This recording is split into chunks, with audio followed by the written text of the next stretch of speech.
itu saya berharap teman-teman mau untuk mengisikan daftar hadir kita tersebut.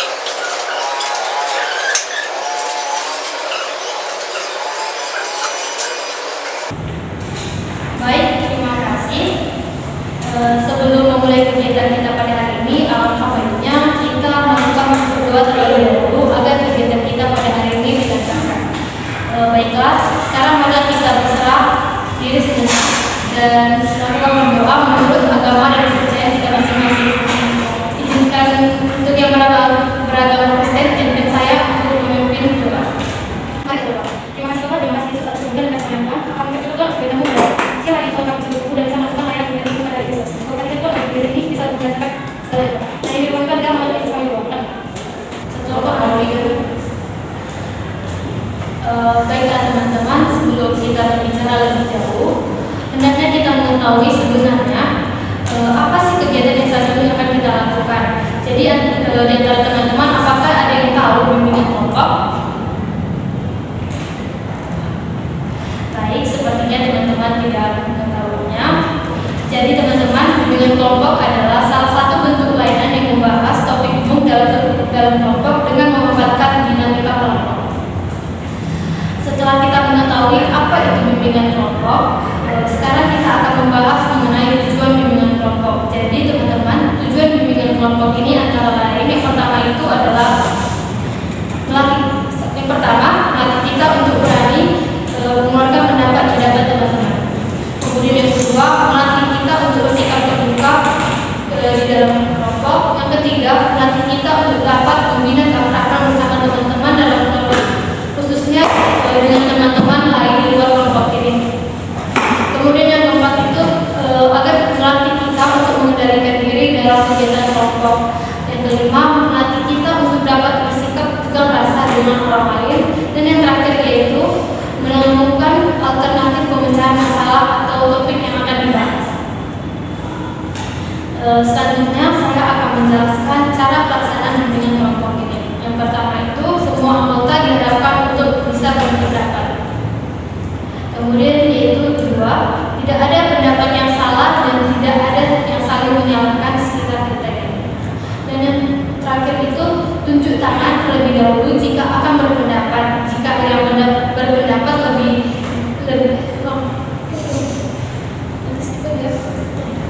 yang ketiga yaitu tunjuk tangan terlebih dahulu jika akan berpendapat.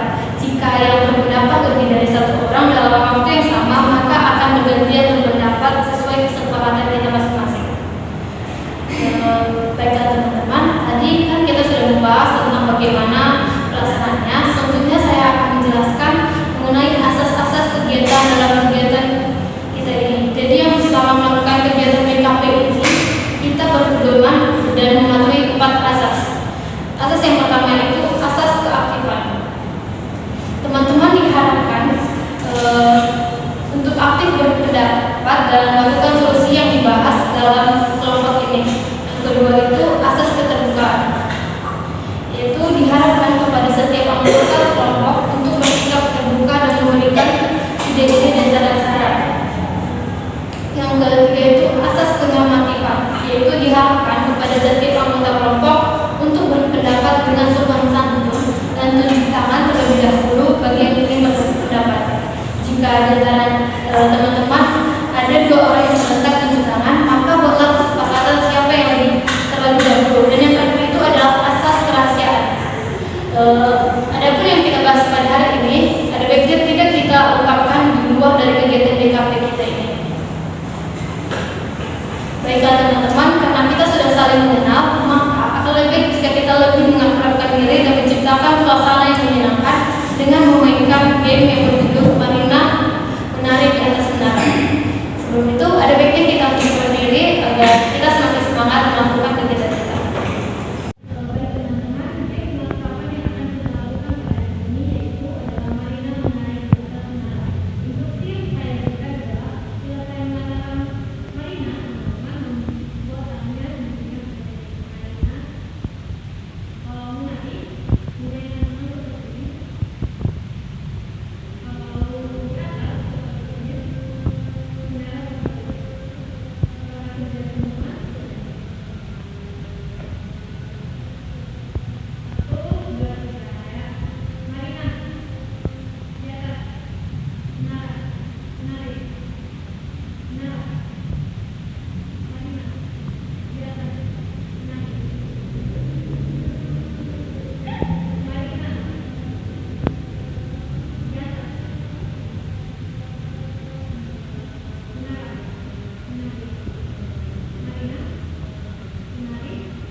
Bagaimana perasaan teman-teman? Apakah senang? Baiklah, sekarang marilah kita memulai kegiatan bimbingan kelompok kita. Hanya kepada teman-teman, apakah memiliki saran topik yang akan dibahas? Baik, pada saudara Alisa. Mungkin topiknya itu ada dampak pada perkuliahan. Apakah ada lagi? Saya mungkin topiknya bisa ditambahin itu menurutnya minat dibahas setelah COVID-19. Saya. Baik, mungkin topik yang perlu kita bahas itu adalah lawan maling di daerah lingkungan kos-kosan. Selanjutnya, Saya seperti yang sekarang kita lihat ini, saya mau membahas tentang maraknya LGBT di kalangan mahasiswa. dan yang terakhir apakah ada? Saya kumpul-kumpul di perangkat mahasiswa. Baik, terima kasih atas sarannya. Sekarang menurut teman-teman, topik manakah yang pertama kali lebih baik kita bahas? Ya. Mungkin topik yang tadi kita mulai kita bahas karena kita anak juga mungkin perlu sebagian di tempat topiknya adalah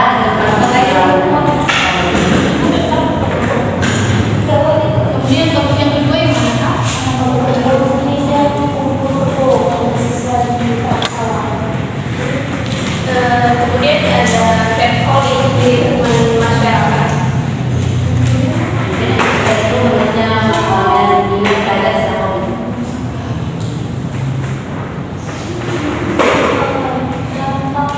Dampak negatif, dampak negara pada saat penyelesaian. Saya gimana kalau maraknya LGBT di mahasiswa? Baiklah teman-teman, sesuai urutannya, topik yang akan kita bahas pertama kali di kegiatan kita hari ini yaitu di tempat kos rawan maling yang akan dibawakan oleh saya. Baik, sebelum kita memulai, apakah teman-teman di sini adakah yang kos? ya. Oke, jadi menurut teman-teman, kenapakah topik di tempat kos rawan maling perlu untuk dibahas? Saya persilahkan untuk teman-teman yang berpendapat, silahkan angkat tangan untuk mengungkapkan pendapatnya. Ya. Mungkin ya karena kita tahu kan saya dari beberapa teman-teman ada kos dan kita mempelajari topik ini kita bisa lebih tahu nih apa saja mungkin faktor yang menjadi penyebabnya. Terus kita bisa dari langkah-langkah yang mungkin bisa kita lakukan untuk mencegah hal yang seperti nanti dikatakan oleh Monica tadi tentang kos kan paling. Nah, kita bisa mengambil langkah-langkah untuk mengatasi. Apakah teman-teman yang lain punya pendapat? Ya seperti sama kayak teman kita Grace, seperti Grace dan Abel kan mereka juga kos. Menurut saya itu penting sekali gitu untuk kita membahas topik ini apa kita milih dan juga dalam kehidupan kita. Apakah ada yang lain teman-teman? Mungkin dengan kita membahas ini kita bisa mendorong kita orang lain untuk meningkatkan kewaspadaan dari kejahatan itu sendiri supaya tidak banyak yang berkelanjutan. Baik, terima kasih atas pendapatnya. Jadi kesimpulan yang bisa saya ambil, kenapa kita penting membahas topik ini adalah agar kita sebagai anak kos di masa perkuliahan ini bisa menjaga diri, kemudian bisa untuk mencegah adanya terjadinya maling di sekitar kita. Baik, selanjutnya menurut teman-teman apa yang menjadi faktor penyebab seseorang memiliki masalah di tempat kosnya itu rawan maling menurut anggota kos? Saya Mungkin menurut saya yang menjadi faktor penyebab adanya maling di daerah sekitar kos, yang pertama itu faktor keamanan yang rendah di lingkungan tempat kos. Terus kemudian bagi penghuni kosnya mungkin tidak waspada dan tidak mengikuti prosedur keamanan yang ada, misalnya kayak sebelum dia keluar kos dia harus menutup jendela gitu atau mengamankan barang-barang yang ada. Menurut saya itu masih. baik, terima kasih. Apakah ada yang lainnya?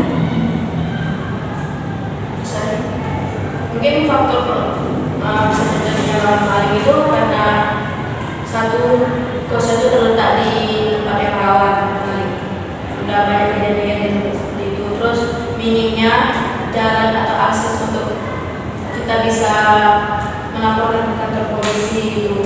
Apalagi kalau malam-malam, minimnya penerangan di jalan-jalan kos. Oke, apakah ada yang ingin berpendapat? Kembali, terima kasih. Jadi kesimpulan yang bisa saya ambil dari ini yaitu seseorang yang tinggal di tempat rawan maling biasanya dapat mengalami berbagai macam masalah karena berbagai faktor seperti faktor keamanan rumah, faktor sosial dan lingkungan, kemudian faktor psikologis dan faktor finansial. Memahami faktor-faktor ini penting untuk membantu mencegah masalah dan meningkatkan keamanan di sekitar tempat kos kita. Kemudian menurut teman-teman, apakah akibat jika seseorang di antara kita ini memiliki masalah di tempat kosnya itu rawan maling? Apakah ada yang berpendapat? Saya saya sih tinggal di tempat kos dapat membuat penghuni itu bisa menjadi merasa stres, cemas, dan tidak nyaman. Terus penghuni kos yang pernah menjadi korban pencurian atau mengetahui tetangganya yang menjadi korban dapat merasa tidak aman dan ketakutan. Hal ini dapat terjadi membuat mereka sulit untuk fokus pada aktivitas sehari-hari dan mengganggu kualitas hidup mereka. Terima kasih. Berpendapat lagi? Saya mungkin di tempat kos kita itu kalau sering terjadi normal itu kita bisa mendapatkan banyak tambahan seperti meningkatkan keamanan, memasang CCTV atau memasang kunci tambahan untuk kos kita. Baik, terima kasih. Apakah ada teman yang berpendapat lagi? Mungkin kalau di daerah sekitar kos-kosan kita banyak hal itu hal yang berdampak pada diri kita itu kan menimbulkan stres, terus juga kecemasan. Nah hal tersebutlah yang akan mengakibatkan penurunan dari produktivitas diri kita sendiri, seperti kayak belajar, bekerja itu jadi kayak males gitu kan di dalam kos kita sendiri. Mungkin itu saja. Oke, apakah ada yang berpendapat lagi? Mungkin kan dengan kalau kita tahu kos-kosan itu terjadi dari sendirian, mungkin kita antar kampus nanti kan kurangnya rasa kepercayaan, percaya satu sama lain, terus itulah yang akan membuat kita kan merasa tidak nyaman beraktivitas di kos tersebut. Baik, terima kasih atas pendapatnya. Apakah ada teman yang ingin menambahkan? Jika tidak ada, saya akan menunjukkan seorang yang tinggal di tempat kos rawan maling biasanya mengalami berbagai macam akibat negatif baik secara fisik, emosional, finansial maupun sosial. Memahami akibat ini penting untuk meningkatkan kesadaran akan pentingnya keamanan di tempat kos untuk mencegah kemudian untuk mengambil langkah-langkah untuk menghindari masalah. Dan yang terakhir teman-teman, menurut teman-teman apakah ada upaya atau solusi yang bisa kita lakukan untuk mengatasi masalah ini? Saya baik, mungkin upaya yang bisa kita lakukan atau solusi yang dapat kita lakukan dari kos yang rawan maling ini mungkin kita bisa melapor kos untuk melakukan pemasangan CCTV. Karena CCTV itu penting, jadi identitas pelaku itu bisa terlacak. Mungkin bisa juga pintu dan jendela itu diganti terlebih kokoh, jadi pakai jendela itu bisa dipakai. Mungkin yang kedua itu kita kemalingan dalam artian ini dalam saja mungkin di sekitar kos itu mungkin kejanggalan, jadi mungkin ibu kos atau pemilik kos lebih mewaspadai kepada anak kosnya untuk keluar rumah dan tidak membawa barang-barang yang berharga agar tidak sesuatu yang tidak diinginkan itu terjadi. Apakah ada yang belum mendapat tadi?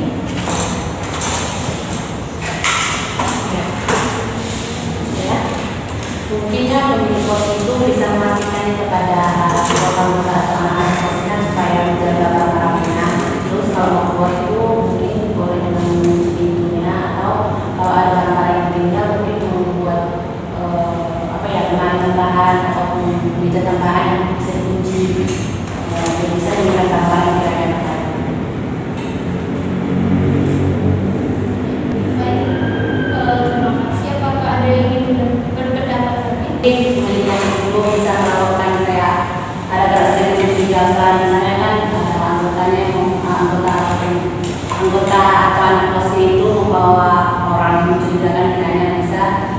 posnya menunggu dulu, kalau menunggu mungkin melaporkan ya tugas kalau misalnya kita tidak terima.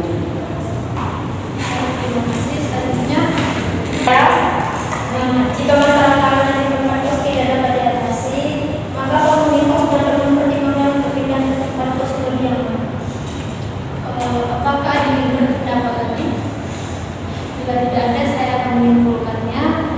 Untuk mengatasi masalah di tempat kos kaum maling, kita membutuhkan upaya dan kerjasama dari berbagai pihak, baik dari kos, tetangga kos kita, kemudian dan keluarga juga, dengan meningkatkan keamanan fisik, meningkatkan kesadaran keamanan penghuni kos, kemudian meningkatkan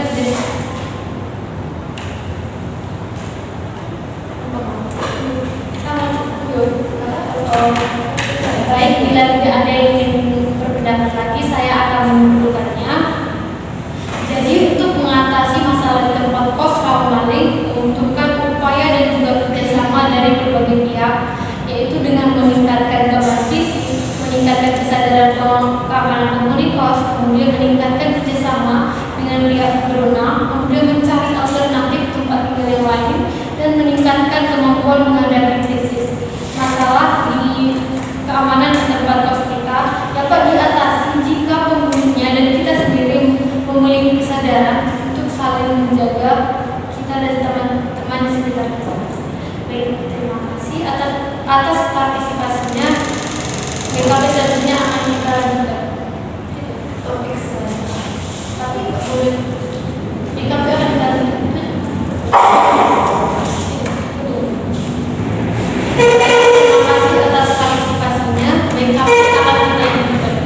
Oke teman-teman, sesuai dengan kesepakatan yang kita diskusikan tadi, bahwa topik kedua itu ada tadi kumpul kebo di perantauan oleh mahasiswa. Mungkin di sini sedikit saya jelaskan kumpul kebo di perantauan oleh mahasiswa yang masih ini. Kumpul kebo itu seperti mahasiswa sekarang kan banyak yang berhubungan dengan lawan jenis. Mungkin yang dimaksud kumpul kebo di sini mereka sesama teman, sama kumpul dalam satu tempat sama laki-laki di tempat tertutup yang orang lain tidak bisa melihat, dan mungkin hal ini akan bisa menimbulkan fitnah. Badan ya kayak diskusi ya.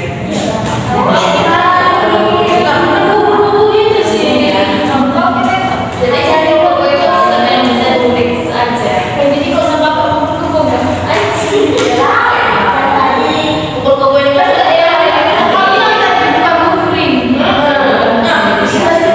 yang bukan cuma lawan jenis yang enggak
mencegah keputusan kita untuk melakukan hal semacam ini, karena kita tahu di perantauan ini banyak sekali partner kita atau ajaran-ajaran sesat yang bisa membuat kita melakukan kegiatan tersebut.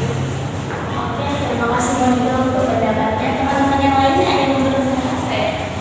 Jadi dengan membahas tentang topik ini, harapan kita bisa membahasnya dari segi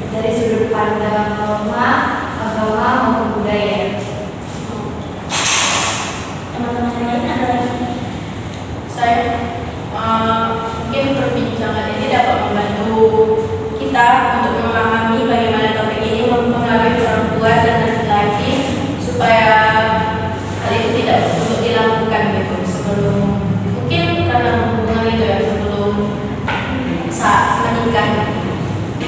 Yang lain ada lagi? Diskusi bisa menjadi sarana untuk mengedukasi dan dapat mencegah mahasiswa dari terlibat dalam praktek yang mungkin merugikan secara pribadi maupun sosial. Oke teman-teman, terima kasih atas pendapat pada pertanyaan pertama saya tadi. Pertanyaan kedua, kira-kira apa sih faktor penyebab dari kumpul kebo dipantau oleh mahasiswa ini? Teman-teman ada yang mau berpendapat? Menurut saya faktor yang umum terjadi karena itu biasanya kalau mahasiswa bagi anak kos gitu ya kan, pasti dia jauh dari orang tuanya, jauh dari rumah, dia merasa kesepian saat dia merantau itu. Ya mungkin bisa saja dia mencari kesenangan atau mencari misalnya pacar gitu ya kan. Apalagi kalau kayak maba-maba kayak kita ini maba-maba sering ditawari untuk diantar sama hati gitu, spek-spek lah. Itu mungkin yang bisa salah satunya bersama salah satunya bisa menyebabkan gitu bersama perempuan. Yang lain ada lagi pendapatnya? Keuntungan akademis, finansial, dan sosial di lingkungan perkuliahan seringkali dapat meningkatkan stres dan beberapa mahasiswa mungkin mencari pelampiasan dalam lingkungan kumpul-kumpul. Lain ada lagi pendapatnya?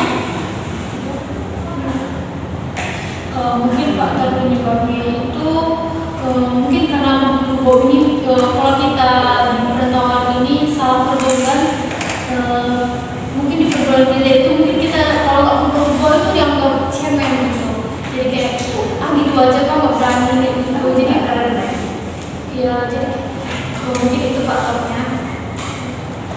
Yang lain ada lagi? Mungkin ya kalau saya itu faktor teman saya bisa saja salah satu teman sayanya mengajak dia untuk melakukan program misalkan dari perempuan atau repot kumpulan dari perempuan itu kan kumpulan satu ruangan mungkin sorean itu kan itu bintang atau apa yang bisa meningkatkan kumpulan itu jadi ya seperti yang dari awal itu bisa merupakan faktor dari pergaulan. Ada lagi? Jadi seperti yang kita tahu mungkin mahasiswa ini kan sedang di fase dewasa. Jadi mahasiswa ini masih mencari-cari apa sih? Mengeksplorasi identitasnya, mencari jati dirinya. Dimana mungkin menurutnya kumpul-kumpul itu dianggapnya sebagai bagian dari eksplorasi identitas tersebut kan, dalam mencari tahu apa yang akan mereka inginkan dalam suatu hubungan. Ada lagi? Mungkin faktor penyebab itu adalah karena kesulitan finansial. Seorang dia kesulitan finansial, mungkin dia pacarnya atau pasangannya itu bisa mengajak dia agar pasangannya ini mau bergantung kepada dia, biar berbayar gitu. Jadi dia kan dikira ada itu bisa mengatasi masalah dia. Ya kan semakin lama itu saya rasa akan menyebabkan masalah ini. Kalau sampai 12 fatal. Oke teman-teman, terima kasih atas pendapatnya. Atas pertanyaan kedua tadi mungkin kita akan masuk pada pertanyaan ketiga. Kira-kira akibat dari kumpul-kumpul ini kira-kira apa aja sih? Teman-teman sendiri ada yang mau berpendapat? Praktik kumpul-kumpul dapat menyebabkan konflik emosional baik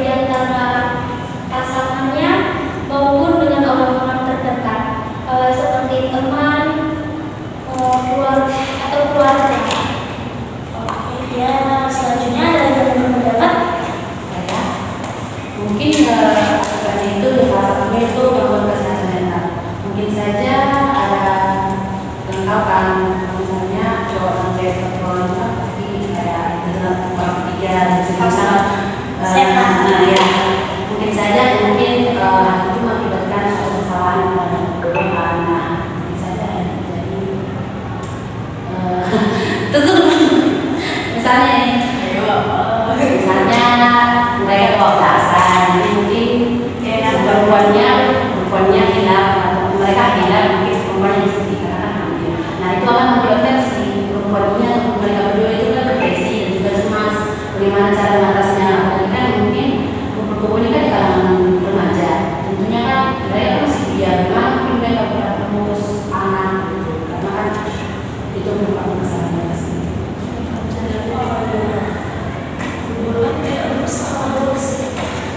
Oke, selanjutnya ada yang berpendapat?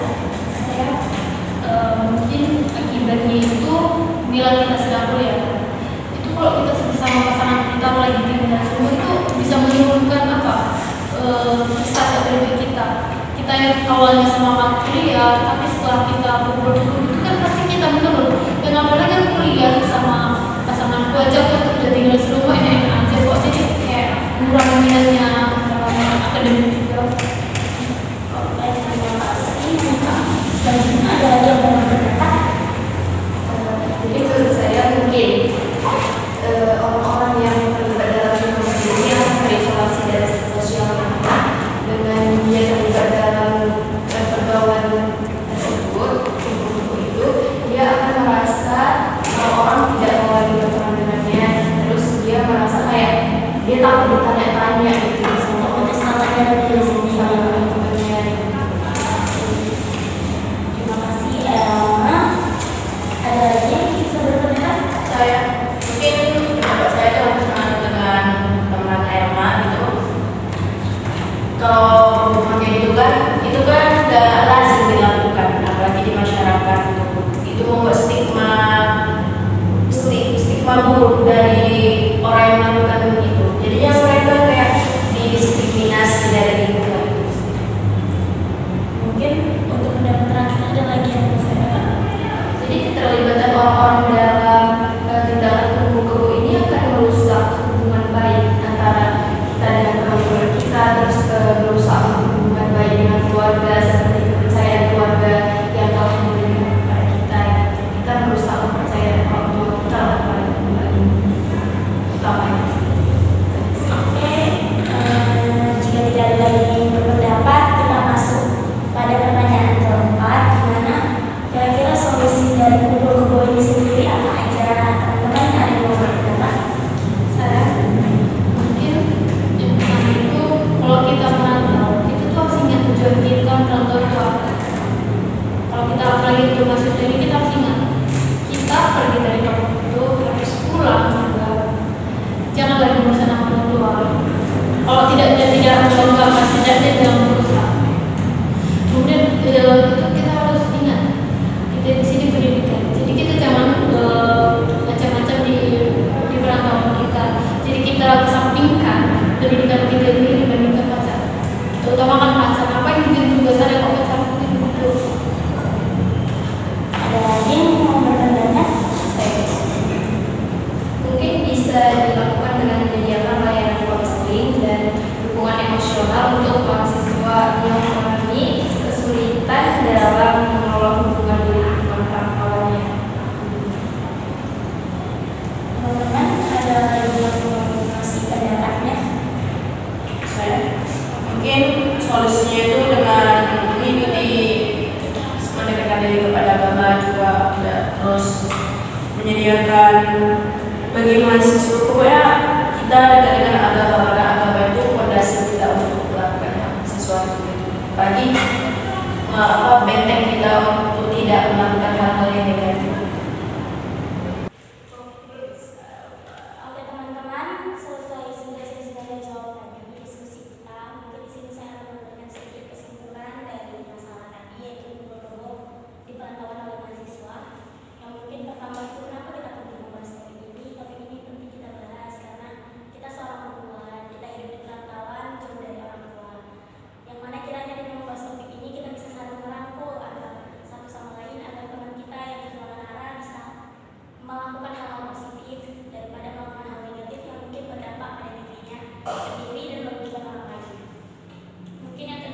mahasiswa buat film itu saja.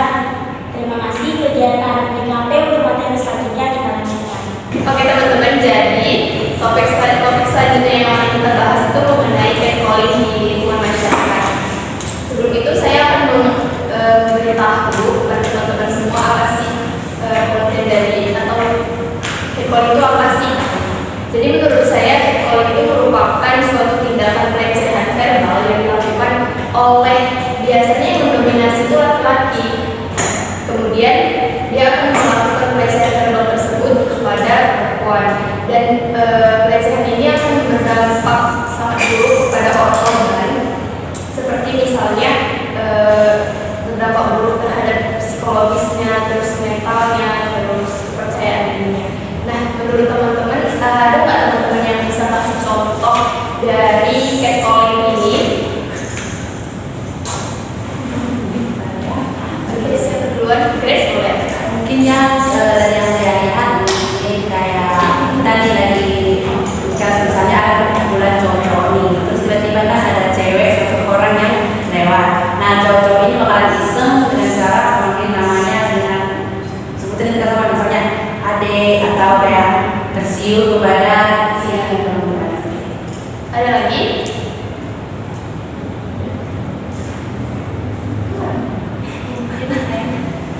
Mungkin saya bisa memberikan contohnya itu kalau kita jalan, mungkin kayak kita sebenarnya sopan, tapi mungkin di atas lutut kalau kita lagi kadang kalau lagi ya mungkin di bisa dikali kamu deh gitu kan ya, takut keluar rumah gitu.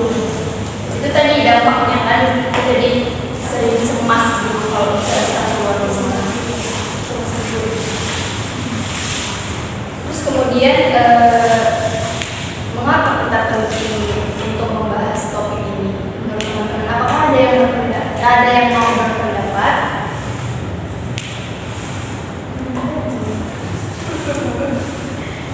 Oke, mungkin membahas tentang catcalling ini sangat penting karena catcalling ini merupakan bentuk pelecehan verbal.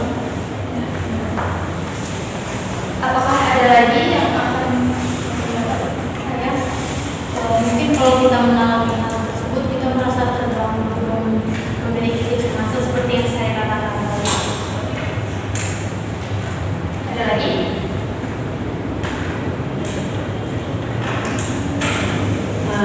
Mungkin ya kenapa kita penting saya mungkin ya mengapa kita penting membahas topik ini, kita bisa membantu untuk mengarahkan orang-orang supaya kira lebih sopan atau mengubah perilaku polisi supaya berdampak pada korban. Ada lagi? Saya mungkin mengapa kita penting membahas materinya masalah catcalling ini tadi itu agar terjadi dorongan perubahan perilaku yang lebih sopan dan hormat serta lebih bertanggung jawab di lingkungan masyarakat itu sendiri. Oke, jadi dapat saya simpulkan mengapa topik ini penting untuk kita bahas. Jadi dengan membahas topik ini kita akan lebih aware lagi terhadap tindakan yang akan kita lakukan. Terus kita akan bertanggung jawab atas apa-apa saja yang akan kita lakukan di lingkungan masyarakat gitu ya teman-teman. Kemudian di sini kita akan membahas faktor penyebab dari catcalling yang ada di lingkungan masyarakat. Apakah teman-teman ada yang ingin berpendapat? Saya menurut saya itu dominasi pada laki-laki dalam masyarakat dapat membuat mereka merasa memiliki hak atau mengontrol lebih daripada Berkuasa. Iya, berkuasa. Itu perilaku itu biasa disebut dengan budaya patriarki. Patriarki itu laki-laki yang memiliki hak kekuasaan dan menaruh standar perempuan itu di bawah laki-laki gitu. Jadi dia merasa dia yang paling mendominasi. Ada lagi kah yang ingin berpendapat?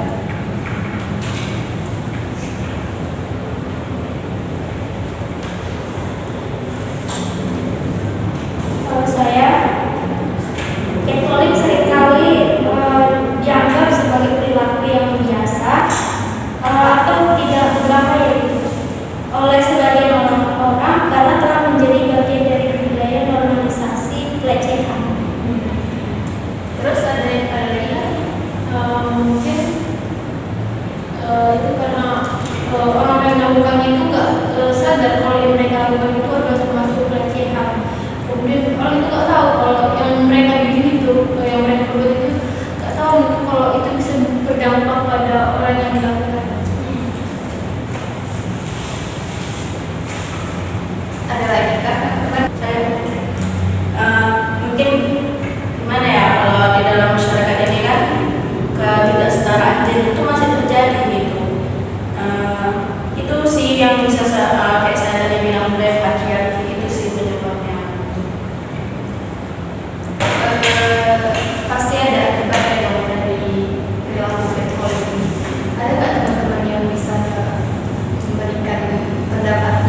kesehatan mental yang terganggu.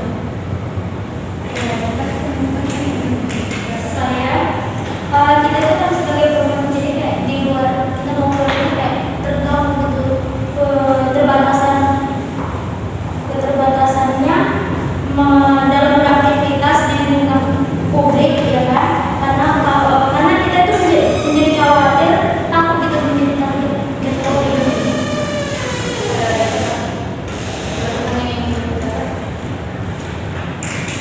Saya mungkin saja nih orang-orang komunitas kita jadi nggak pede atau kurang percaya diri kalau kita mau keluar kita selalu kayak orang kita ada yang kurang nggak ada kurang sopan nggak kalau keluar kita bisa nggak pede kehilangan kepercayaan diri lagi ya, kayak awalnya kayak biasa cara bagus, rapi, jadi kayak kepedean atau dengan cantik karena dia cantik, bagus, jadi gara-gara digituin dia kayak ah nggak mau lah pakai baju ini lagi.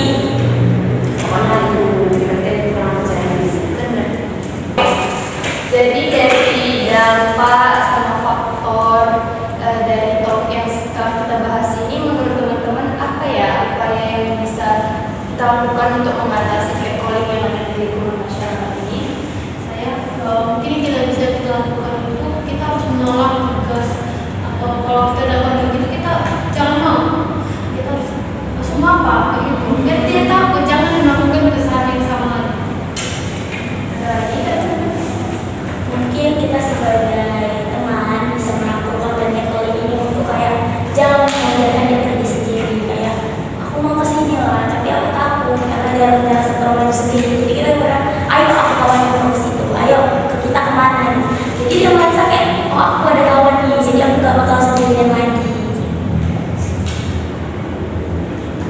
Ada lagi kak?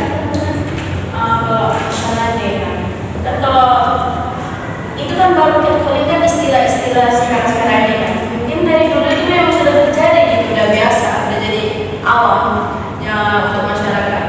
Awalnya ya biasa-biasa aja ditegur, tapi lama-kelamaan mungkin kata-katanya kayak tadi kayak pakai cantik kali atau kayak seksi kali, itu kan bisa menjadi verbal gitu, itu kayak Alisa bilang diajak gitu atau enggak kayak ditantang kayak dimana kayak kenapa lo kayak gitu kan. Tapi kalau misalnya pelaku catcalling ini udah kayak merajalela, kayak perlu dilaporkan gitu ke pihak berwajib gitu. Apakah ada lagi yang mengatakan saya pendapatnya? Jadi gini, gunakan platform di media sosial untuk menyebarkan pesan tentang pentingnya menghormati sesama individu dan tentang catcalling. Media sosial sebagai wadah kalau pemahaman secara tidak langsung Diinformasikan. pelaku ini. Mungkin kalau kita saja di korban, kalau ada teman bisa menanggung keluh kesah kita bisa menggunakan media sosial Betul. agar pelakunya bisa ditegakkan. Tidak. Tadi yang mau menjelaskan pendapatnya. Mungkin dengan cara menghindari itu kita bisa melakukan hal gender. Kita tidak boleh membedakan mana itu cewek ini cowok. Karena kalau kita membuat kesalahan gender, kita menjadi tahu nih menghargai cowok bisa menghargai cewek dan cewek juga bisa menghargai cowok. Dan itu penanganan itu dapat berkurang. Nah, kita bisa membuat aturan baru. Itulah sebenarnya dalam kesalahan. Terus ada lagi kan teman-teman yang ingin berpendapat? Saya mungkin sudah ada undang-undang yang untuk mengatasi catcalling itu ya. Terima kasih teman-teman atas partisipasinya dalam diskusi kita pada topik catcalling di lingkungan masyarakat kali ini. Kemudian topik keempat akan kita bahas. Baik teman-teman, terima kasih. Selanjutnya kita akan membahas topik selanjutnya, yaitu topik keempat mengenai menurunnya minat bakat atau minat bakat yang turun dan minat belajar yang turun pada pasca COVID-19. Nah, kita tahu nih, kita kan dulu pernah nih di zaman COVID-19 yang dan tentunya membuat kita dulunya kan dari daring untuk kelas berapa ya? Kelas 10 SMA sampai kelas 1 SMA, awal masuknya SMA. Kelas 3 SMP. Ya. Itu mulainya awal pertama itu pengumuman 2020 Ya, dari awalnya 2020 malahan 2 tahun kan. Untuk ujiannya itu dari. Nah, kita tahu kayak belajar dari kita lakukan melalui Zoom, melalui link ataupun WA yang terus classroom. Nah, di situ kan paling utama jelas. Nah, di sini kita akan membahas topik kita nih. Kenapa sih waktu COVID-19 itu kita bisa minat belajar itu pada siswa itu dilakukan melalui. Nah, ada beberapa pertanyaan yang kiranya akan saya ajukan kepada teman-teman. Boleh teman-teman menyampaikan pendapatnya masing-masing. Dan sekedar beberapa pertanyaan yang akan saya ajukan, silakan teman-teman menjawab. Nah, yang pertama itu menurut teman-teman nih, kenapa kita penting membahas tentang menurunnya minat bakat belajar kita pada saat COVID-19 ini? Menurut saya itu karena pengaruh pandemi COVID-19 ini bisa kayak tadi dapat menurunkan minat belajar anak-anak, bukan di Indonesia saja, bahkan dunia ya. Karena kita tahu waktu pas COVID itu untuk datang ke sekolah aja tuh susah gitu, apalagi untuk belajar di untuk pelajaran yang selama ini kita biasa kita jalani gitu. Ya. Baik, terima kasih Debbie. Ada yang ingin menyampaikan? Baik, terima kasih tadi bisa mengumpulkan pendapatnya. Silakan kepada teman lain. Baik, saya Kalau masalah ini nggak bisa kita atasi, kalau kita semakin turun minat belajar ini akan berakibat fatal bagi generasi kita selanjutnya. Jika nggak bisa diatasi, hal ini dapat menyebabkan kesenjangan pendidikan di masyarakat kita, sehingga kualitas SDM kita di Indonesia ini semakin menurun. baik, terima kasih pemerintah. Ada yang ingin menyampaikan? Saya mungkin dengan mencari solusi efektif seperti terlebih dahulu kita mencari tahu nih apa akar dari permasalahan dan kemudian dampaknya itu apa. Seperti kita dapat mencari solusi, kemudian setelah kita mengetahui apa dampak dan juga akar dari permasalahan ini, kemudian kita akan mendapatkan solusi. Kemudian kita dapat mencari solusi yang tepat dan efektif untuk membangkitkan kembali minat belajar dari siswa-siswa yang telah malas gitu akibat dari adanya COVID-19 ini. Kemudian, hal ini membutuhkan kerjasama antara peran orang tua, peran guru, dan juga yang paling terpenting itu harus ada kemauan dari diri kita sendiri. Ada lagi yang ingin menyampaikan? Mungkin dari teman-teman ada satu dua saya masuk ke yang ketiga, yaitu yang ketiga itu mungkin meningkatkan kualitas pendidikan itu sendiri. Meningkatnya minat belajar akan berkontribusi pada peningkatan kualitas pendidikan secara keseluruhan. Siswa yang termotivasi untuk belajar akan lebih aktif dalam proses belajar mengajar, sehingga mereka lebih mudah memahami materi dan mencapai prestasi yang lebih baik. Nah, dari topik tadi, kenapa kita harus membahas ini? Tentunya kan ada beberapa faktor yang mungkin menjadi akibat atau penyebab mengapa minat belajar siswa itu menurun apalagi pada saat COVID-19 ini. Nah, menurut teman-teman ini ada apa saja sih faktor penyebab menurunnya minat tersebut? Ada yang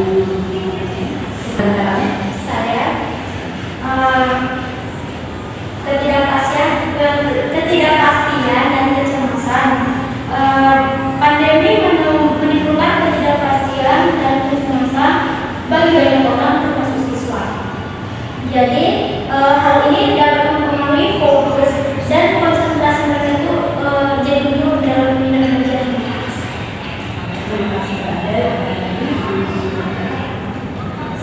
Saya mungkin beberapa faktor lainnya itu karena kan itu gimana ya, COVID itu kan daring ya kan, kita nggak bisa tatap muka, pasti membutuhkan internet.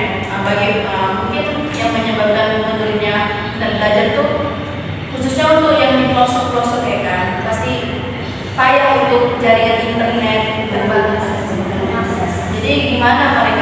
belajar di khusus di menurutnya. Ada lagi yang mau menggunakan pendapatnya? Saya. Jadi faktor selanjutnya itu mungkin ada beban psikis ya.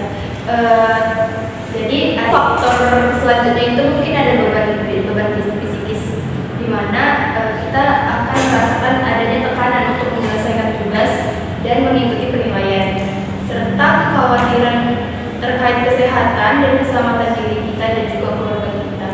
Karena seperti yang kita tahu, COVID-19 itu merupakan penyakit yang sangat-sangat menakutkan begitu ya, banyak merenggut nyawa. Jadi kita itu lebih cemas gitu akankah terjadi kepada diri kita sendiri atau keluarga kita atau teman-teman dekat kita. Jadi itulah mungkin jadi beban psikis bagi kita.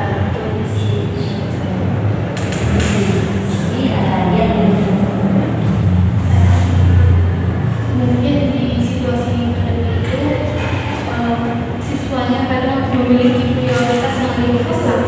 Seperti kita tahu, waktu pandemi itu ekonomi kita semakin menurun ya. Jadi banyak orang tua yang kena PHK, jadi banyak orang tua yang kena pekerjaan. Jadi karena akibat dari situ itu biasanya anaknya dipaksa untuk bekerja untuk menambah penghasilan, kemudian bisa aja mereka itu membantu orang tua.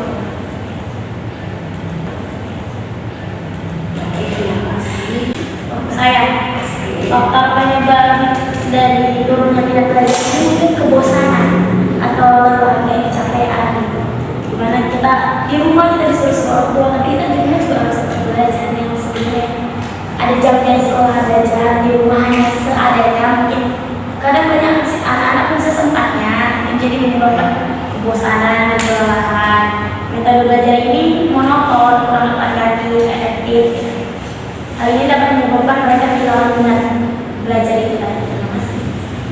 Nah, setelah kita mengetahui atau ada faktor-faktor yang mungkin terjadi, mungkin kita bisa mengetahui atau tahu bagaimana akibat jika minat belajar tadi dapat berkurang, terutama pada saat COVID-19. Saya minat belajar yang rendah itu dapat menyebabkan siswa tidak fokus dan termotivasi dalam belajar, sehingga dia berakibat pada penurunan prestasi belajar. Hal ini dapat terlihat dari nilai akademik yang menurun dan kurangnya partisipasi di kelas dan kesulitan dalam memahami materi pelajaran. Terima kasih kepada Abel. Ada lagi yang mengumpulkan? Saya mungkin kita akan merasa kehilangan ketertarikan pada pendidikan, karena jika minat belajar kita terus menurun, akan dikhawatirkan kepada siswa-siswa yang berada di angkatan COVID-19 akan kehilangan ketertarikannya pada pendidikan. Nah, hal inilah yang dapat membuat mereka putus semangat gitu, nggak semangat lagi dia melanjut sekolahnya. Jadi hal inilah yang mengakibatkan mereka putus sekolah atau tidak melanjutkan ke pendidikan yang lebih tinggi, jenjang pendidikan yang lebih tinggi. Terima kasih banyak. Ada lagi yang mengumpulkan? Mungkin akibat dari minat belajar yang turun pada masa COVID ini itu kesulitan dalam masuk diri. Mungkin karena minat belajar itu pada saat COVID dia jadi tidak fokus dalam belajar. Sedangkan kita tahu di SMA aja masih kurang untuk mendapatkan pekerjaan. Apalagi yang cuma sampai SMP COVID kemarin kan ada kata-kata. Jadi kurang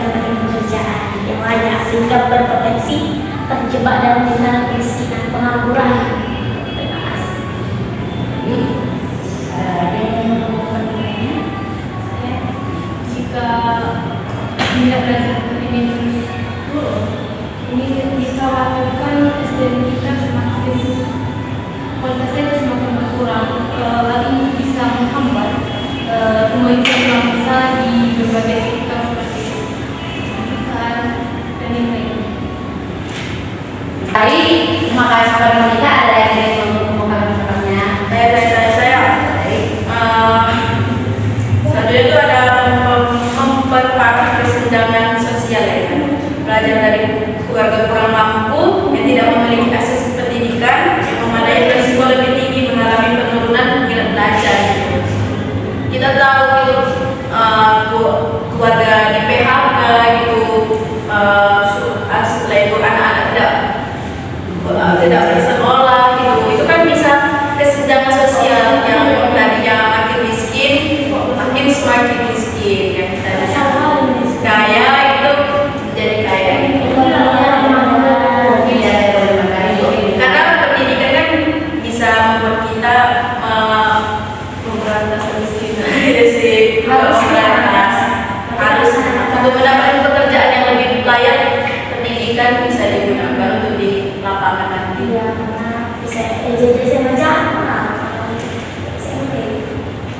Baik, terima kasih kepada teman-teman telah memberikan pendapatnya. Saya boleh menambahkan kesimpulan.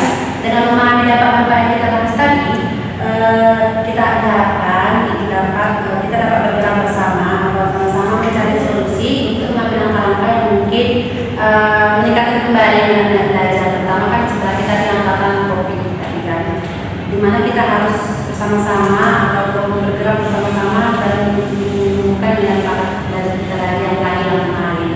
Karena kan seperti kita berkata tidak bisa. Nah, setelah kita mengetahui ini apa saja dampak dan juga apa dirinya, nah kita perlu kan mengadakan solusi. Nah, apa saja sih solusi yang mungkin dapat kita lakukan untuk mengatasi minat belajar yang berkurang setelah masa COVID-19 ini? Anak siapa ya? Jadi upaya yang bisa kita lakukan yang pertama itu memperkuat dukungan dari orang tua dan juga guru. Nah, jadi orang tua dan guru itu perlu berkolaborasi untuk menciptakan lingkungan belajar yang lebih kondusif dan sportif bagi siswa. Kemudian itu kan akan menimbulkan dampak positif bagi siswa, kan menimbulkan semangat belajar lagi dari siswa-siswa yang sebelumnya merasa malas. Kemudian orang tua juga dapat membantu anak-anak mereka dengan menyediakan ruangan yang nyaman, memantau belajar mereka, kemudian kemajuan belajar mereka, serta memberikan dorongan dan motivasi. Untuk guru sendiri, guru dapat menciptakan metode yang pembelajaran yang menarik dan interaktif. Kemudian memberikan perhatian individual kepada siswa. Mungkin itu saja dari saya. Baik, terima kasih kepada Elina. Pada teman-teman yang lain ada yang ingin menambahkan? Saya mungkin solusi bersama aku dan minat waktu COVID-19 ini itu ada meningkatkan kualitas pembelajaran dari itu sendiri. Jadi pembelajaran ini kan tidak cuma jauh bukan lewat handphone, mungkin bisa menambahkan video-video yang lebih kreatif. Pemerintah dan sekolah perlu juga memastikan akses internet yang digunakan siswa itu memadai dan perangkat elektronik siswa itu layak bagi semua siswa. Konten pembelajaran daring yang menarik dan interaktif perlu dikembangkan juga untuk meningkatkan minat belajar siswa itu sendiri. Terima kasih. Baik, terima kasih kepada Alisa dalam pengarahannya. Ada lagi pertanyaan lain? Jadi kegiatan belajar siswa di luar kelas ini seperti kunjungan ke museum, taman atau tempat bersejarah bisa dapat membantu siswa belajar dengan lebih menyenangkan. Jadi kompetisi dan perlombaan edukasi dapat diadakan untuk meningkatkan sebuah motivasi dan semangat belajar siswa. Jadi kegiatan ekstrakurikuler yang bermanfaat dan menarik dapat mendorong siswa untuk mengembangkan bakat dan minat mereka. Baik, terima kasih Azali. Baik, sudah tidak ada, saya akan memberikan kesimpulan. Mungkin solusi yang kita sebutkan tadi bisa diterapkan kalau misalnya jauh-jauh hari hal ini terjadi lagi, belajar dari terjadi lagi. Mungkin solusi yang kita kembangkan tadi boleh kita lakukan bersama. Tapi sebenarnya untuk mengambil dari permasalahan tadi tidak hanya untuk COVID-19, tidak jauh berbeda, kita juga melakukan pembelajaran daring. Jadi kita juga bisa melakukan mengambil solusi itu. Ini lebih ke mengatasi malas belajar dan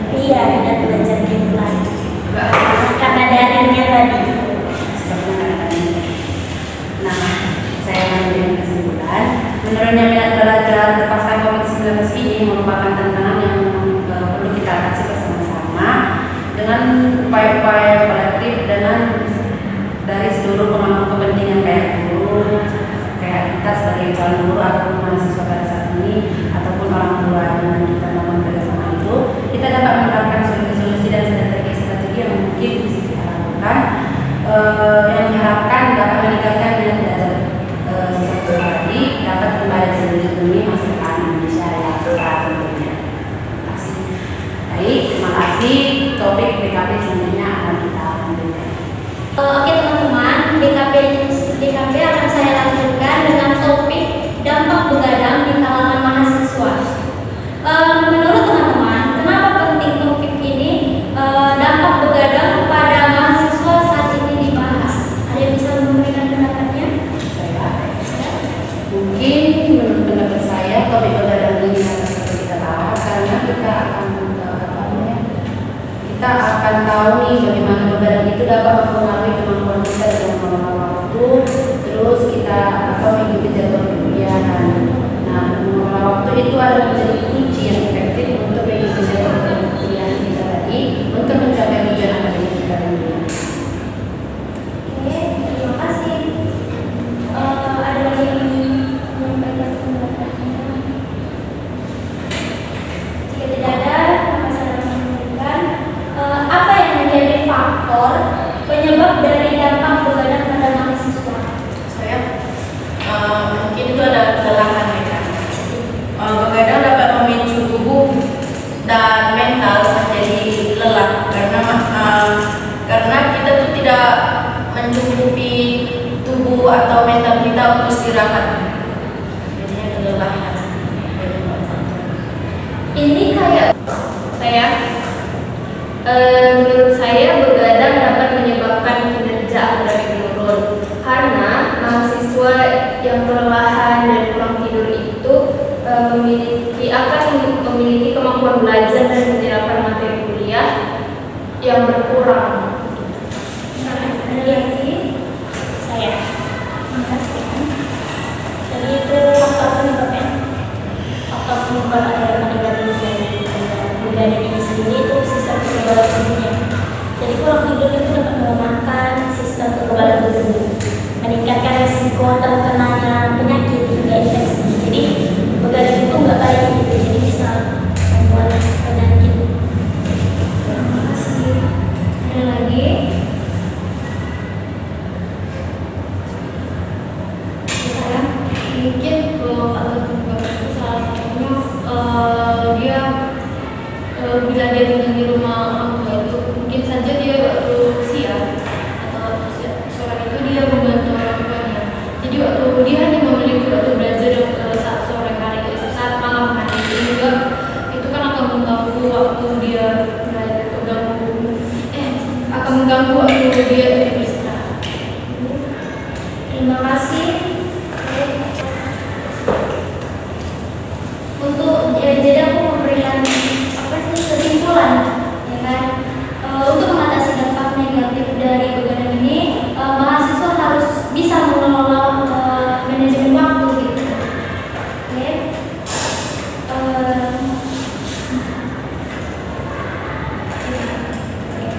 Apa akibatnya jika seorang mahasiswa tersebut begadang? Ada yang bisa memberikan pendapatnya? Mungkin ada beberapa akibat negatif yang mungkin terjadi karena begadang seperti kesehatan kita menurun, kayak kita mungkin mudah sakit karena di rumah ataupun misalnya mudah mengalami anemia karena kelelahan atau mungkin karena begadang kan itu kan begadang itu mengurangi konsentrasi kita menurun, nantinya memori juga akan menurun, kita akan mudah lupa dan juga tidak dapat menyerap pembelajaran yang mungkin kita lakukan pada masa kuliah. Terus mungkin beberapa penyakit kayak jantung atau penyakit gula darah yang meningkat tentunya karena kita tahu semakin kita sering begadang jantung kita tidak mampu dalam mengelola gula darah, jadi itu bisa menyebabkan berat badan ataupun diabetes. Memberikan pendapatnya? Mungkin akibatnya itu kita tubuh kita mudah lelah. Kalau kita begadang sampai saja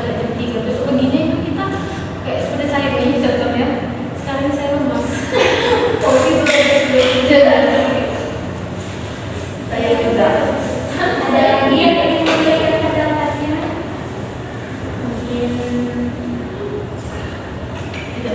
Mungkin akibat dari beban itu tadi kuliah itu konsentrasi belajar kita menurun. Kayak apa yang bilang dosen itu nggak masuk ke otak lagi, biar kita itu enak ini gitu. Kadang Iya, mending masuk kayak normal enggak sih enggak jadi. Iya, itu Oke, tadi terima kasih. Ada lagi yang ingin memberikan pendapatnya? Jika tidak ada, terima kasih. Maka akan saya lanjutkan. Upaya apa atau solusi apa yang dapat dilakukan untuk mengatasi begadang di kalangan mahasiswa? Ada yang bisa memberikan pendapatnya? Saya mungkin dengan manajemen waktu yang efektif, kita sebagai mahasiswa perlu mengatur waktu dengan baik. Apalagi kita ini mahasiswa yang banyak tugasnya ya, 6 KKNI, pasti itu memiliki waktu yang mestinya untuk tidur aja kurang gitu ya, apalagi untuk pengumpulan dan nah dengan itu kita harus memanajemen waktu kita sebaik-baik mungkin. Ada lagi yang ingin memberikan pendapatnya? mengetahui batas kemampuan diri kita. Jangan kita sudah lemas, sudah pengen tidur aja, jangan kita paksakan karena itu akan sangat berakibat fatal bagi kesehatan kita sekarang maupun masa depan nanti. Oke, ada yang ingin memberikan pendapat? Saya mungkin tambahannya dari manajemen waktu tadi, bukan hanya sekadar manajemen nanti jam segini kita harus ngerjain, tapi lebih ke kayak taat aturan. Jadi kayak lebih disiplin gitu. Kalau jam segini yang ngerjain ya ngerjain, jangan ditunda-tunda lagi gitu. Sehingga jadi kalau kita tidak menunda-tunda itu, kita bisa tidur dengan kualitas. Siapa tahu yang ngerjain ini dulu jam segini ngerjain ini butuh waktu sekitar 6 menit atau sejam. Jadi sekitar pukul 8 selesai kita bisa lanjut makan bola lagi. Jadi pukul 9 sampai 10 kita sudah bisa istirahat. Terima kasih. Terima kasih. Saya lanjut ke bagaimana cara menghindari kebiasaan begadang yang berlebihan. Ada yang bisa memberikan pendapatnya? Bagaimana cara menghindari kebiasaan begadang yang berlebihan? Saya mungkin untuk menghindari kebiasaan begadang yang berlebihan itu kayak pulang tepat waktu.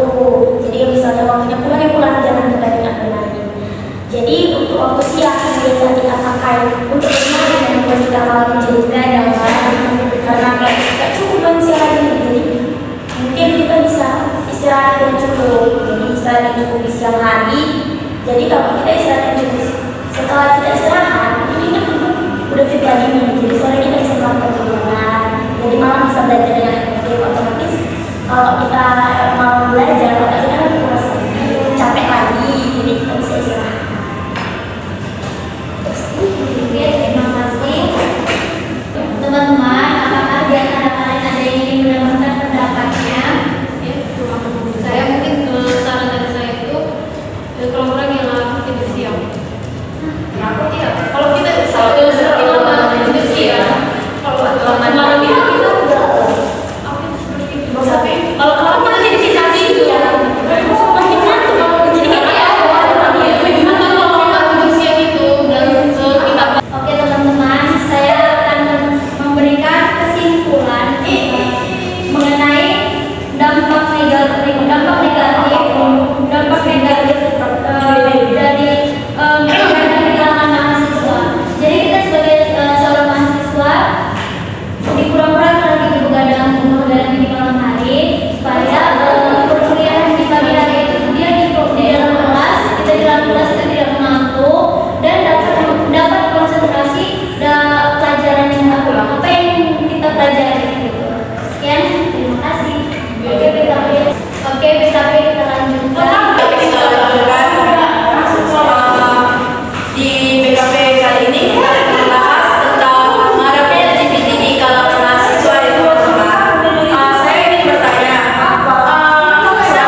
biseksual, dan D itu transgender.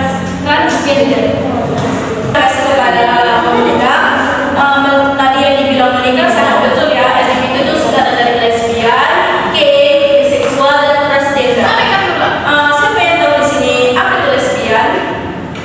Lesbian itu mungkin kita perempuan saling menghargai perempuan lain. Jadi perempuan sama perempuan ada dalam itu karena kan seharusnya laki-laki sama perempuan. Jadi kalau kata sesama jenis, kalau sesama jenis, tapi mungkin karena lesbian itu perempuan, sedangkan laki-laki yang laki-laki itu nanti beda. Ya betul sekali. Yang dibilang sama saudari teman kita Alisa, lesbian itu ketika untuk sebutan ketika wanita menyukai teman wanitanya atau orang lainnya itu dalam hubungan seks ya. Bagaimana dengan ada yang gay-nya itu gay? Apa siapa yang tahu di sini apa yang gay? Gay itu adalah laki-laki yang laki-laki melakukan seksual, di mana beda dari lesbian tadi, gay itu adalah sama jenis dengan secara romantis, seksi dan juga emosional. Jadi lesbi untuk sebutan nama perempuan, gay sebutan laki-laki sama laki-laki. Terus itu ada biseksual. Siapa yang tahu di sini apa itu biseksual? Biseksual itu dia menyukai dua jenis kelamin. Dia suka perempuan, dia juga suka sama laki-laki. Dia bahkan juga melakukan kegiatan tersebut dengan dua jenis kelamin. Melakukan untuk yang berhubungan. Dia suka berbeda.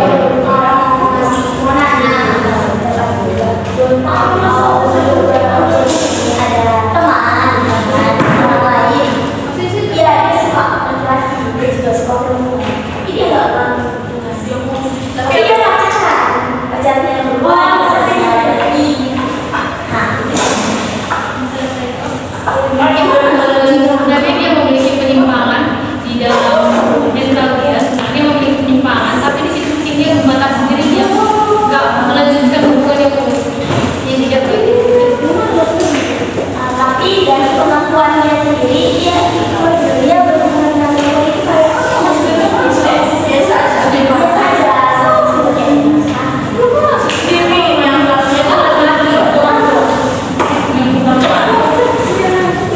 berhubungan kepada perempuan itu biasa saja. Pada laki-laki.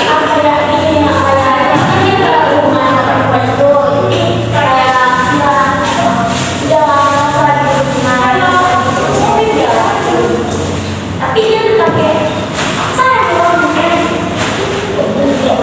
Mungkin itu bisa disebut dengan biseksual juga. Karena dia sampai berpacaran ya. Jadi kan udah mencoba melakukan hal yang lebih ya. Terima kasih kepada pendapat Alisa dan Monica.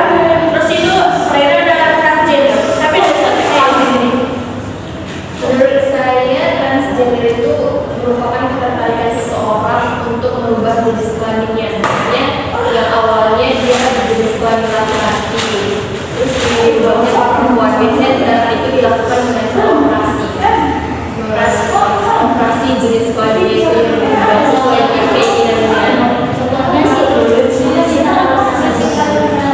Contohnya kayak selebgram gitu. Kita penting untuk membahas materi ini. mungkin kita penting untuk membahas LGBT ini sendiri karena kita hidup kan punya teman, kita punya keluarga yang mungkin bakal ngalamin hal itu, tapi jauh-jauh lah. Jadi kita membahas ini agar kedepannya kita tahu sebenarnya kenapa sih ngalamin hal itu, bagaimana cara supaya kita mengeluarkan diri dari zona itu aja sih. Ada yang lainnya? Saya memberikan pendapat. Tapi ini kita bisa tahu nih perilaku yang bisa dikatakan sendiri supaya tidak ada pemindahan dalam lingkungan tersebut. Terus kita tahu kan dengan kita melakukan kegiatan seperti itu kan tentu ada penyakit seks yang mungkin terjadi karena kan kalau kita melakukan yang bagian yang seharusnya malah bagian yang sangat tidak seharusnya. Selanjutnya tuh apa sih faktor dari penyebab LGBT? Mungkin faktor dari penyebab dari LGBT ini sendiri kalau dari segi dari segi peraturan mungkin di masa dia sebelumnya dia sakit hati, jadi dia merasa oh cowok ini kasar, cowok ini bakal meninggal lagi. Jadi kita tahu perempuan identik dengan dia perempuan itu identik dengan dulu, jadi dia lebih memilih apa aku sama ini aja ya. Jadi kayak merasa lebih aman gitu, karena kita tahu sesama jenis itu mungkin lebih baik gitu. Kalau untuk gay sendiri mungkin laki-laki ini kita tahu laki-laki ini kan ada cowok gitu. Mungkin kayak ya lebih ke itu lebih dari sih bawaan gitu sih. Mungkin saja ini juga terpengaruh itu dari media sosial. Kalau semakin sering kita melihat hal semacam itu, cepat atau lambat mungkin kita akan terpengaruhi oleh tindakan seperti itu. Seperti kayak public figure gitu ya, lagi kayak public figure di Thailand gitu, banyak kan di Jerman. Seperti yang kita tahu juga kan zaman sekarang itu kayak menormalisasikan apa LGBT. Itu kan cepat atau lambat kayak memberikan dampak LGBT itu biasa aja. Jadi semakin banyak orang nggak merasa takut lagi melakukan itu. Menormalisasikannya itu dengan alasan hak Asasi manusia. Kemudian ada apa sih dampak dari LGBT itu? Ada yang bisa menjawabnya atau memberikan pendapat? Penyakit itu HIV. penyakit. Oh, ya. Mungkin lah. Terus ini ada lagi yang kita diskriminasi dari masyarakat. Kalau ketahuan dia kan LGBT dipandang dikucilkan. Mungkin saya bisa mengutamakan pendapat. Mungkin saja seperti saya jelaskan tadi itu kayak bisa menyebabkan penyakit kelamin beneran seperti HIV atau gonorrea yang pernah saya pelajari waktu SMA ya, AIDS juga termasuk. Atau mungkin kayak tidak terima di lingkungan masyarakat atau merasa dijauhi, karena kan itu kan lain kan, lain, jadi merasa dia akan dijauhi, dia akan diasingkan dari lingkungan masyarakatnya.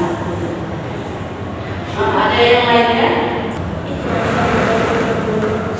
Menurut saya dampak LGBT itu menimbulkan pengaruh buruk, misalnya kayak orang tua kita jadi malu gitu karena ada terlibat di dalam LGBT tersebut. Pengaruh buruk yang lainnya itu bisa saja kalau ada misalnya teman yang udah seperti itu, dia jadi mau ikut-ikutan. Dia kan seperti itu pengaruh buruk. Dia ikut tertarik. Berarti pengaruh teman lingkungan itu juga berpengaruh, baik berpengaruh. Kemudian itu hal apa yang dapat menghindari kita dari perlakuan LGBT itu? Siapa yang bisa menjawab? Menurut saya yang paling penting itu pemahaman agama ya. Karena dengan kita memahami apa aja tindakan yang seharusnya baik kita lakukan atau yang tidak baik kita lakukan, jadi kita dapat menghindari tindakan-tindakan yang buruk tersebut seperti LGBT tadi. Ada yang lainnya? Ada nih, kenapa ya? Ada satu. Kemudian itu kita itu harus menormalisasikan itu sex education bagi kita semua. Kalau mungkin bagi masyarakat Indonesia itu sex education ini kayak aib gitu, kayak takut dibicarakan. Padahal itu sangat penting bagi kita agar kita tahu apa yang baik dan apa yang tidak baik bagi pergaulan kita pada alat kelamin dan sebagainya. Ada yang lainnya? Mungkin dengan cara kita menemani anak kita, ya kan beberapa anak bisa berpengaruh terhadap keadaan. Nah kita bisa menemani anak itu bagaimana cara bergaulnya atau bagaimana cara dia bermain dengan temannya, yang kalau misalnya menunjukkan perilaku menyimpang, kita sebagai orang tua bisa mengajarkan atau seperti yang teman kita katakan tadi, mengajarkan sex education. Pokoknya kita menguasai, memang mengawasi anak. Baik, dari semua jawaban dari teman-teman, mungkin dapat disebutkan bahwa LGBT adalah penyimpangan di masyarakat yang seharusnya itu tidak berkembang, yang seharusnya itu tidak terjadi, apalagi berkembang. Tetapi kita lihat di zaman sekarang ini semakin merajalela gitu, dengan alasan untuk HAM atau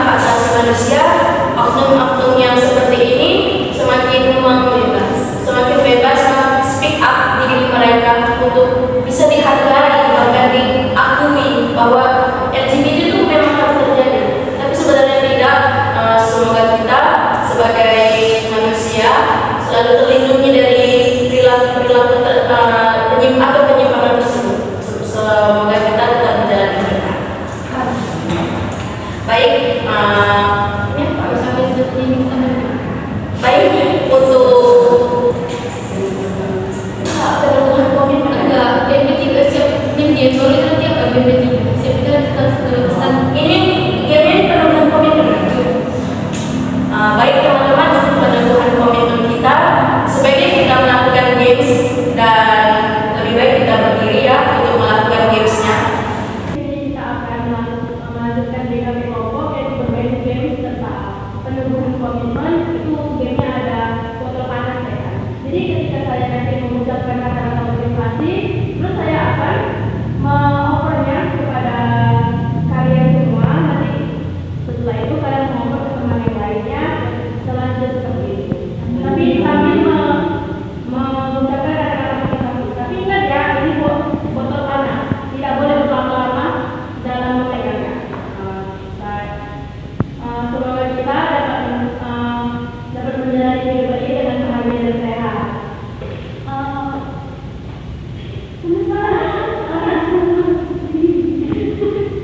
Oke, jangan pernah menyerah di dalam perkuliahan. Jangan takut kalah.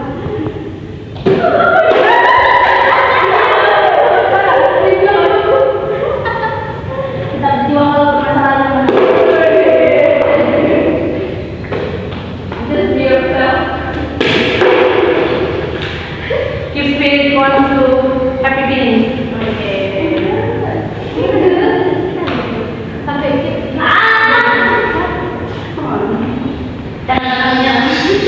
Baik teman-teman, yang meneguhan komitmen, kami sudah berpesan. Teman-teman itu dah. Baik teman-teman, terima kasih kepada partisipasinya dalam mengikuti BKP Game Peneguhan Komitmen. Baik, BKP selanjutnya yaitu tentang pengisian BMP3. Saya akan memberikan kalian kertas untuk mengisi BMP3 yaitu ada berpikir, merasa, bersikap, bertindak, dan bertanggung jawab.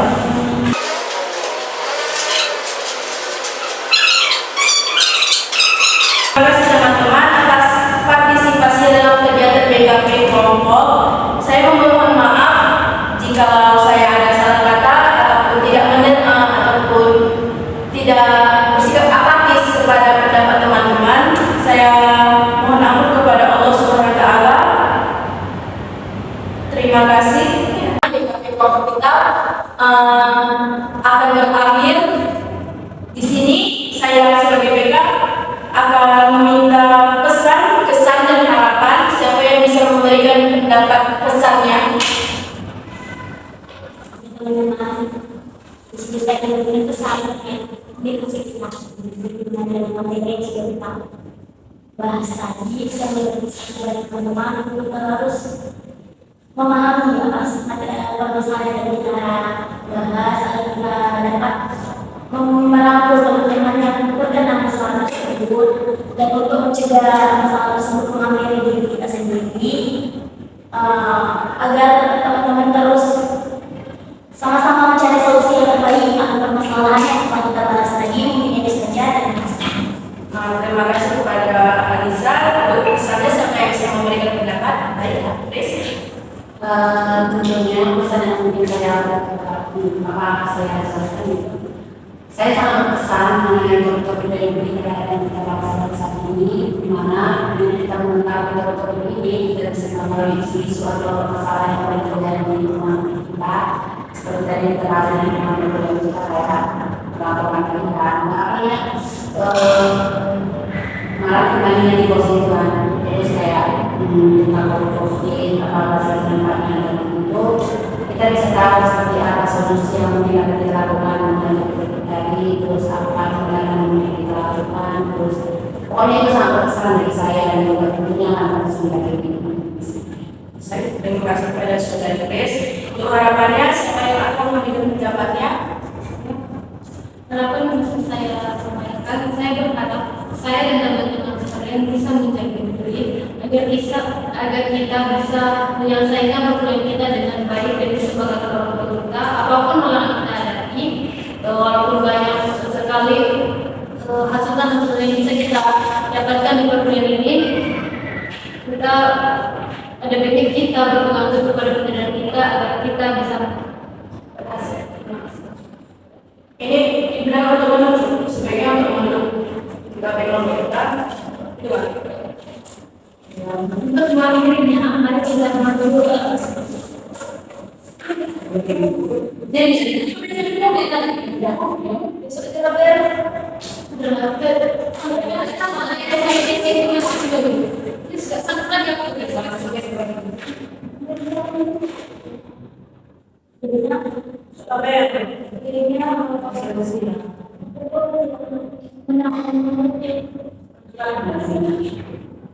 Baik teman-teman, sebaiknya untuk menutup BKP kita kali ini, sebaiknya kita mulai dengan doa. Saya akan membimbingnya dengan doa Islam kepada teman-teman saya yang non-Islam agar menurut dan Islam. Bismillahirrahmanirrahim. Allahumma inni as'aluka ilman nafi'an wa rizqan thayyiban wa amalan mutaqabbalan. Allahumma anfa'na bima 'allamtana wa 'allimna alladhi yanfa'una wazidna 'ilman walhamdulillah 'ala kulli halin. Amin. Untuk menutup BKP kelompok kita, sebaiknya kita bernyanyi untuk memeriahkan BKP kelompok kita kali ini. Diharapkan kepada teman-teman sekalian untuk berdiri. Teman-teman, untuk mengakhiri BKP kita, alangkah baiknya kita bersama-sama dengan bernyanyi ya. Lagunya itu ada BKP kelompok. Mari kita mulai 1, 2, 3.